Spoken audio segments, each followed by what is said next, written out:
Okay, so let's look at this question. How many of the following features are related to lipase loop? But a lipase loop is an inert IOD.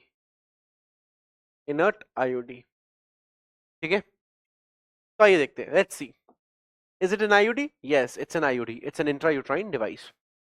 Is it non-medicated? Yes, it's inert. मतलब इसमें कोई भी medicine नहीं होती है, ना ही कोई hormone होता है, ना ये कॉपर रिलीजिंग होता है, तो कुछ भी केमिकली रिलीज नहीं कर रहा, बस एक डिवाइस है जो यूट्रस में इम्प्लांट कर दिया गया. That's it.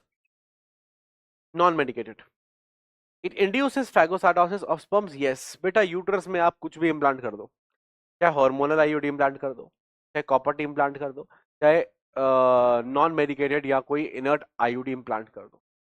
ऐसा देखा गया है, ऐसा ऑब्जर्व किया गया है कि यूट्रस में कुछ भी इम्प्लांट अगर कर देते हैं तो फिर फैगोसाइटोसिस वहां पर बढ़ जाता है.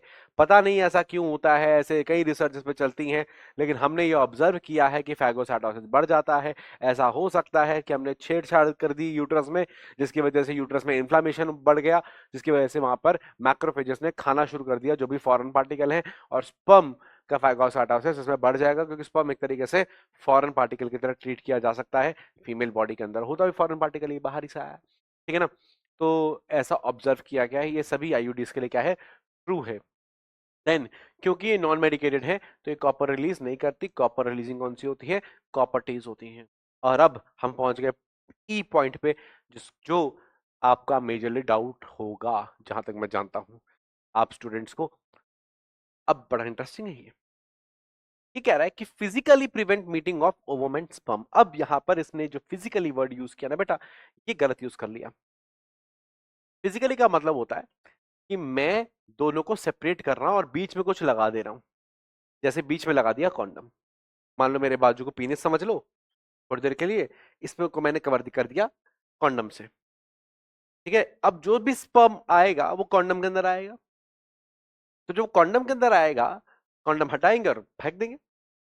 तो अब क्या हुआ कि स्पर्म जो है वो कांटेक्ट में नहीं आ पाया, फिजिकली हमने रोक दिया. कहां जाने के लिए, कैसे कहां जाने के लिए रोक दिया हमने, हमने एग के पास जाने के लिए रोक दिया. या दूसरा तरीका क्या है फिजिकली रोकने का, इस पेन को मान लो वासा डिफरेंस है मेरे, इसको पेन को मान लो वास डिफरेंस है, वासा डिफरेंशिया, वास डिफरेंस जो भी बोलना चाहे, इसको हमने बीच से कट कर दिया. मान लो ये वास डिफरेंस था एक साथ मेरे, इसको हाथ को देखो, और ये मैंने कट कर दिया. अब स्पर्म यहां से आया आया आया आया, आगे रास्ता ही नहीं है, आगे वो जा ही नहीं सकता, हमने ब्लॉक कर दिया. तो वेसेक्टमी कर दिया, तो भी हमने फिजिकली स्पर्म को ब्लॉक कर दिया, उसके रास्ते को रोक दिया, उसको जाने से हमने प्रिवेंट कर दिया कंप्लीटली. ट्यूबेक्टमी में भी ऐसा होगा, अगर आपने सेम चीज फेलोपियन ट्यूब तक कर दी तो भी स्पर्म जाएगा जाएगा जाएगा जाएगा जाएगा आगे. तो भाई फेलोपियन ट्यूब कटी हुई है, ब्लॉक्ड है, रुका हुआ रास्ता, वही रुक जाएगा, एक तक पहुंच ही नहीं पाएगा. तो फिजिकली हम ऐसे रोकते हैं.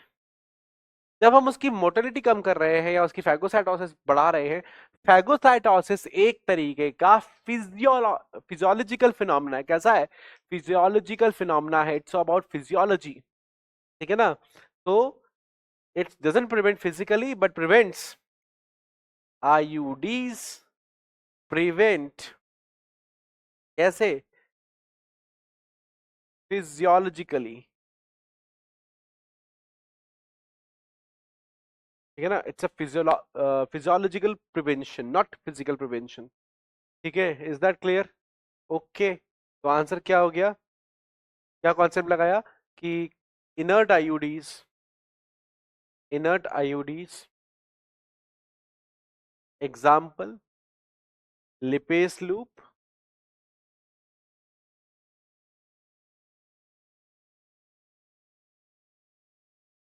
by increasing phagocytosis of sperm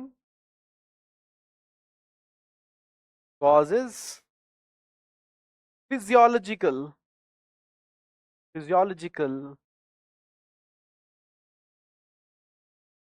hindrance या रुकावट, hindrance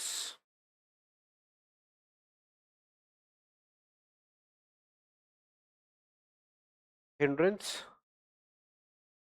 in hindrance in meeting of, मैं गैमेट्स कर रहा हूं यहां पर क्योंकि मेरे पास जगह थोड़ी कम है, वो मतलब वही हो गया sperm and ovum. तो inert IUDs example given, lipase loop by increasing phagocytosis of sperm causes physiological hindrance in meeting of gametes, that is sperm and ovum. तो हाल फिर फाइनल आंसर क्या आया? 3 सही है. क्या सही है? A, B, C. तो आंसर इज B.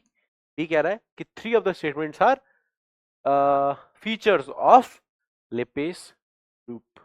तो आंसर हो गया B और ये हो गया आपका कॉन्सेप्ट.